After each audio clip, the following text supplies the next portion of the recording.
જગ્યામાં સાહેબ 1 મિનિટ આ હિયરિંગ ને જાહેર જગ્યામાં રાખવામાં આવે ને આ જે હિયરિંગ આજે થયું છે એને રદ ગણી અને ફરી વખત હિયરિંગ આપ કરવા માંગો છો કે કેમ?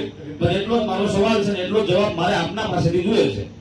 આપ સરકારના નિમાયેલા અધિકારી છો, આપ જવાબદાર અધિકારી છો. હું આપના કલેક્ટર શ્રી અને આપના જે તે વિભાગના અધિકારીને અમે 14 તારીખે આ લેટર લખ્યો છે, આજ સુધી અમને એમનો જવાબ નથી મળ્યો. હું આજે 2026 નો જે પત્ર છે એના અનુસંધાને મેં જે સવાલ કર્યા એમના જવાબ મને અહીંયાથી નથી મળ્યા.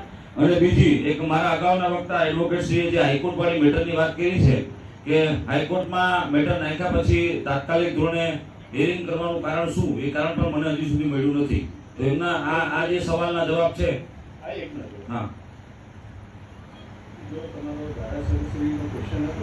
ધારાસભ્ય માનનીય વિમલભાઈ ચુડાસમા પાસે આજુબાજુના 10 થી 15 ગામના લોકો મોટી સંખ્યામાં 10 થી 12 તારીખની આસપાસ મળવા આવ્યા હતા.